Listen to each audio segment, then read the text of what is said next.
Hello and welcome to the Grumpy Old Man Podcast. I don't profess to know everything, nor do I think my ideas are the only right ideas. I'm sure there's plenty I don't know and haven't yet thought about. I'm here to learn too, so please share your thoughts and observations.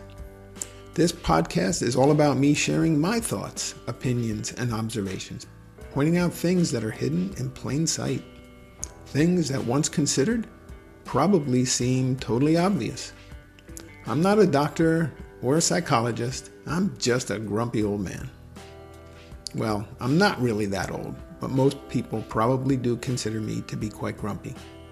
There are a lot of things with the direction our world is headed that I find reasons to complain about. This is one of them. I'm Harvard Schmarvard, and this is Season 1, Episode 6, Buy It Again. I was debating doing an episode on right to repair, addressing the annoyance of products that are designed in a way that they can't be fixed when needed. Most of these could just as easily have been designed better, but there is some underlying incentive for it not to be. But then I realized that right to repair is just one piece of a bigger puzzle. We live in a disposable society. Products are designed not only to be hard or impossible to repair, but also to fail or become obsolete. This is not an accident or the result of progress. It is deliberate for the sole purpose to get you to buy it again. I hope you skipped the first minute of this episode. I have to add an intro to the beginning of each episode, just in case someone starts at that episode instead of listening from the beginning. That way they get the message that I am not telling them what to think like everyone else, but rather encouraging them to take a moment and think for themselves and make their own decisions. But if you've heard it, please skip it. Also, the TLDR for this episode is that consumer products are designed and built to fail and end up in a landfill or be recycled so that you are taken advantage of and forced to open your wallet and buy another. This is not necessarily true for commercial products. Businesses don't want junk, they want quality. But they are more than happy to reduce the quality of their own products and sell you junk. For those who aren't sure what I just did there, TLDR stands for Too Long Didn't Read. I think it's a Reddit thing. I sure hope you stick it out and listen to this entire episode. We will touch on a bunch of thoughts that all prove that point. Being an old man, grumpy or not, I do remember a time when products were designed and built with quality as a primary objective. Companies took pride in providing things that lasted a long time. Remember commercials that bragged how 90% of our vehicles are still on the road after 10 years, or something like that? Well, not anymore. My mom, in-laws, older brother, and uncle all owned refrigerators, freezers, washers, dryers that were 20 or 30 years old and still working perfectly. Not me. I must have reached adulthood just when things started to shift. I've gone through 3 freezers, 4 washers, 5 dryers, and at least 6 refrigerators. All broke and stopped working. Almost as expensive to fix as to buy new. When my wife and I were married in the early 80s, does that help explain the old or the grumpy? Anyway, we received a KitchenAid stand mixer as a wedding gift. 35 years later, it was still working like the day it was new. But I decided that I wanted a larger mixer, so we gave it away to our daughter. Huge mistake.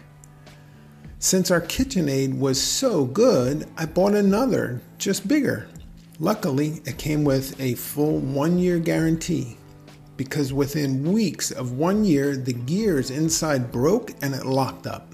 The replacement didn't last a year, and the whole time it sounded like a cement mixer, it was so loud. Giving up on the brand, I bought a different one. But it too died. Now I'm on my fourth in less than 5 years. TVs used to last a long time, and when needed, were repaired. Today's LED TVs seem to hold up well, but not too long ago, DLP rear projection and plasma TVs crapped out after only a few years. The TV repairman isn't even a profession anymore. Just send the whole thing off to a landfill and buy it again. Have you ever wondered why tractors or boats can last decades, but your car is junk in much less time? Let's talk about the right to repair for a bit.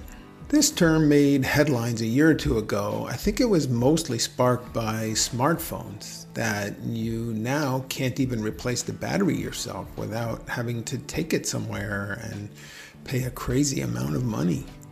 I avoid news for lots of reasons, so I don't know if this topic is still being debated or not. Feel free to educate me in the comments.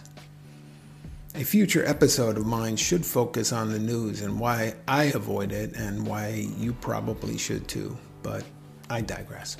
I'm sure it goes back even further, but the first instance of the right to repair issue that I recall was the auto industry.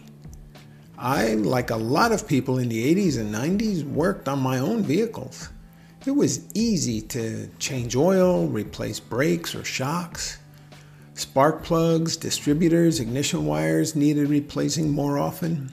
Flushing the radiator or replacing the battery, all these were straightforward and quite easy. Then things started to change. The oil filter was located in the most inconvenient place possible, and you almost needed to put the car on a lift to get at it. Then certain parts couldn't even be removed unless you bought a special tool that cost 4 times as much as a normal wrench or screwdriver. I remember having to grind down a socket just so it would fit in the tiny space they designed. You might argue that these were necessary to make the car smaller or to meet emission standards, but I don't agree. All of these could just as easily have been designed differently with the do-it-yourselfer in mind. But that was not their mission. They don't make money if you do your own work.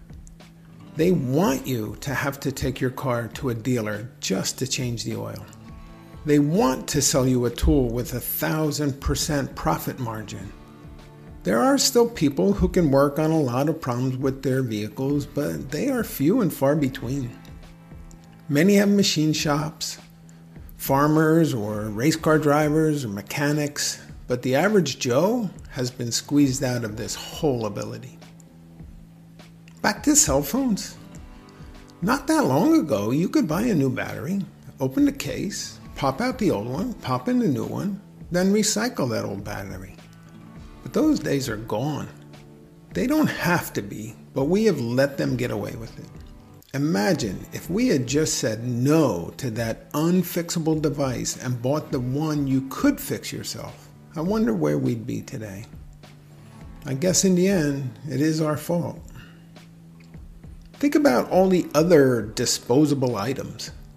I'm finding it hard not to find cheap plastic junk that could be more durable or easier on the environment. Take something as simple as a razor. You used to buy the handle part once and use it all your life. Only the blade part that got dull needed to be replaced. It was metal and naturally rusted and went back to the earth harmlessly. Today, we use disposable razors that are 96% plastic. We throw the whole thing into a landfill and buy more and more and more. There used to be a time when you could easily assess the inherent quality of an item versus similar items made by other manufacturers simply by looking at the cost.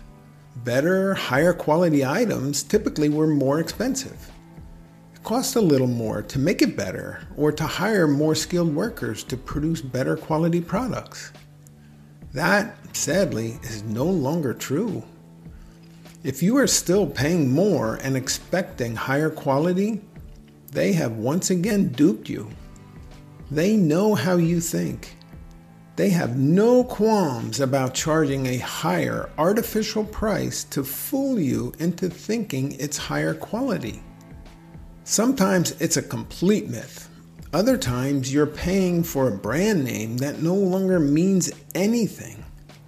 How can a brand name represent quality anymore when their item is manufactured in China or India exactly the same as the less expensive one? It might even be made in the exact same factory, but just with a different logo. I know this is venturing into commercial products, and in that world, things might still be the way they used to be. My brother-in-law was a salesman of industrial equipment. His firm made and sold high-quality but expensive products. I recall a phrase he would say to potential clients: "Buy cheap, buy twice." That may still be true in the commercial sector, but it certainly is no longer true in the consumer products world. Amazon is a great place to prove this to yourself. It's easy to find two products, one twice as expensive as the other, but both made in China, both look exactly alike, both identical specs, both even using the same advertising photos and language, just a different brand name. I suppose many people would chalk this all up to progress, that products don't need to be great, they just need to be good enough. Good enough for what? To last a few years until you forget when you bought it and don't get outraged about how quickly it failed? Imagine if the Brooklyn Bridge had been built just good enough. It would have been torn down and rebuilt at least 5 times by now. Consider that it was built in 1869, long before cars or trucks. That's 155 years ago. It was built for horses and buggies. Today, it is still standing and carrying tractor trailers and trains, while our so-called modern, just good enough bridges are crumbling. I guess you don't throw away your whole house if you just need a new window. But I hope I've inspired you to think about all the other things that are disposable and we do throw away. See you next time when I rant on about the next thing that's stuck in my craw.